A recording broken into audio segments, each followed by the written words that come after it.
शिवसेना उद्धव बाळासाहेब ठाकरे पक्षाचा आमची वाहन चालकांना विनंती आहे, हे तुमच्याकरता आंदोलन चालू आहे, हे आमच्याकरता नाही. फक्त 2 मिनिटं थांबा, 2 मिनिटं स्वतःहून थांबायची माझी विनंती आहे. आणि त्याच्यामुळे लोकांना त्रास होतोय आणि म्हणून आज आम्ही या ठिकाणी आलेलो आहोत. आमची फक्त 2 मिनिटाची विनंती आहे. ज्यांना कोणाला घाई असेल इमर्जन्सी जायला हरकत नाही, पण तुम्ही रत्नागिरीचा नागरिक असाल तर माझी शपथ आहे तुम्हाला, हा पक्षाच्या पलीकडचा कार्यक्रम आहे. आज काल आम्ही पत्रकार परिषद घेतल्यानंतर यांना संध्याकाळी जाग आले आणि आता रस्ते दुरुस्त करतायत आणि त्यामुळे या सरकारचा निषेध करतोय. या डांबरचोर पालकमंत्र्याचा आम्ही निषेध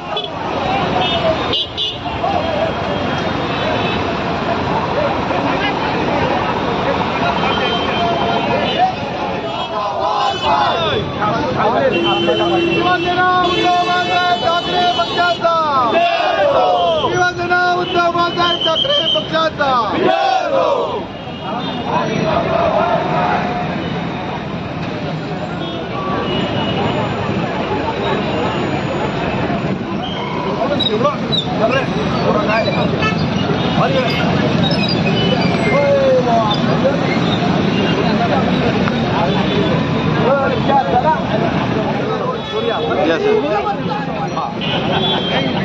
रत्नागिरी शहरामध्ये शिवसेना उद्धव बाळासाहेब ठाकरे पक्षाच्या माध्यमातून पण समस्त रत्नागिरीकरांना काल मी पत्रकार परिषदेमध्ये आवाहन केलं होतं की स्मार्ट सिटी करणाऱ्या, जपानपासून दौरे करणाऱ्या पालकमंत्र्यांच्या शहरातल्या रस्त्यांची दुर्दशा कशी आहे. गेले 6 महिने नव्हे तर गेली अनेक वर्ष रत्नागिरी शहरातले, ग्रामीण भागातले राष्ट्रीय महामार्गापासूनचे रस्ते हे अत्यंत खराब, निकृष्ट दर्जाचे आहेत. वर्षानुवर्षे काम करतायत आणि म्हणून काल आम्ही आवाहन केलं होतं की आम्हाला याची जाणीव आहे की इथली रहदारी, इथले नागरिक यांच्या दैनंदिन जीवनामध्ये आमच्यामुळे कुठला अडथळा होता कामा नये. आणि म्हणून सनदशीर मार्गानं, शांततेनं काल आम्ही आवाहन केल्याप्रमाणे आज हे आम्ही प्रतिकात्मक जनतेच्या भल्यासाठी, मग त्याच्यामध्ये शासकीय अधिकारी, कर्मचारी, आमचे पोलीस बंधू इथं आमच्या फार सुरक्षितेकरता आलेत. त्यांच्या 2 व्हीलर, त्यांच्या 4 व्हीलर ह्या गाड्यांना सुद्धा त्रास होतोय. फक्त त्याचा मेंटेनन्स सरकारी खर्चाचा होत असल्यामुळे कदाचित त्यांना त्याची जाणीव नसेल. परंतु आज रत्नागिरीतले जे खाजगी नागरिक आहेत, ते सामान्य नागरिक आहेत, यांच्या 2 व्हीलर असतील, रिक्षा, माझे व्यावसायिक असतील, अन्य 4 व्हीलर किंवा गुड्स माल वाहतूक करणारे जे वाहतूकदार आहेत, या सगळ्यांचं खराब रस्त्यामुळं अतोनात नुकसान होत आहे.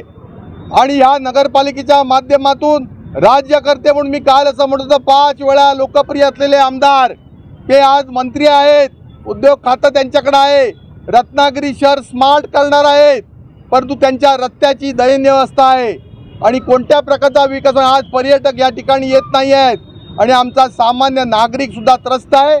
आणि म्हणून त्याचा निषेध करण्याकरता आज या ठिकाणी आम्ही प्रतिकात्मक, कोणाचंही कोणतंही नुकसान न होता आम्ही या ठिकाणी आंदोलन केलं आहे. तो आमचा लोकशाहीतला हक्क आहे. आणि म्हणून पोलीस प्रशासनाला मी असं विचारलं की हे कशाकरता एवढं संरक्षण आहे, हे आमचं संरक्षण की पालकमंत्र्याला दाखवण्याकरता आहे. आम्ही काय देशद्रोही आहोत का? आम्ही जर लोकांची समस्या मांडण्याकरता, प्रोटेस्ट करण्याकरता लोकशाही हक्कानं आलोय. आम्ही काय शहरी नक्षलवादी नाही आहोत.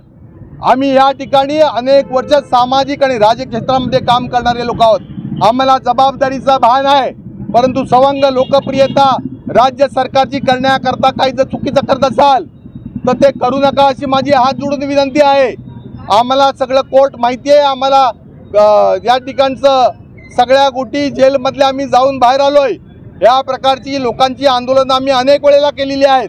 त्यामुळे माझी सगळ्यांना हात जोडून विनंती आहे, उगाच काहीतरी गालबोट लागेल अशा प्रकारची भूमिका घेऊ नका. आम्ही सनदशीर मार्गानं, लोकशाहीच्या मार्गानं आंदोलन करतोय, याची कल्पना सगळ्यांना दिलेली आहे. आणि म्हणून आज या निमित्तानं आम्ही नगरपालिका प्रशासनाला आणि महाराष्ट्राच्या राज्य सरकारला किंवा युती सरकारला या ठिकाणी अल्टिमेटम देतोय. काल कोणीतरी लोक आले होते, त्यांनी एक पत्रकार परिषद घेतली. माझी पत्रकार परिषद झाल्यावरती आणि 15 दिवसात रत्नागिरीतले रस्ते त्यांच्या भाषेत चकाचक करू असं त्यांनी काल आश्वासन दिलंय. माझं म्हणणं, आम्ही 15 दिवस थांबणार. 16व्या दिवशी जर रत्नागिरीतला खड्डा दिसला तर रत्नागिरीतल्या त्या खड्ड्यात तुम्हाला तुडवणार आम्ही. आज सांगतोय मी, मग कायदा व्यवस्था असेल काय असेल ते बिघडू तर काय होते, लोकांना भूलथापा देऊ नका, लोकांना फसवू नका। रत्नागिरीतील लोक सहनशील आहेत आणि त्यांच्याकरता थापा मारू नका। 15 दिवसामध्ये दिवाळीच्या पूर्वी जर हे रस्ते झाले नाहीत व्यवस्थित तर पोलीस प्रशासनाला सुद्धा माझी विनंती आहे की मग आपण आपल्या मोठ्या गाड्या घ्या आणि काय जी कायदेशीर कारवाई करायची आमच्यावरती करा, परंतु अशा प्रकारे विनाकारण काही करू नका। आम्ही शांतताप्रिय लोक आहोत आणि म्हणून 15 दिवसामध्ये राज्य शासनानं नगरपालिका प्रशासनानं 95 किलोमीटरचे फक्त रस्ते या शहरामध्ये आहेत। त्यातले 10 किलोमीटरच्या रस्त्याचं कॉन्क्रीटचं काम RD सामंत कंपनी करते। 25 किलोमीटरच्या रस्त्याचं काम MIDCला स्मार्ट सिटीला दिलंय। आता MIDCनं कुठला पैसा येणार आहे ह्या रस्त्यांना याची आम्हाला काही कल्पना नाही, पण 60 किलोमीटरचे रस्ते रत्नागिरी शहरातले वाडी वस्तीतले आहेत ते सुद्धा खराब आहेत। तर ह्या सगळ्या 95 किलोमीटरच्या रस्त्याची दुरुस्ती 15 दिवसात झाली पाहिजे।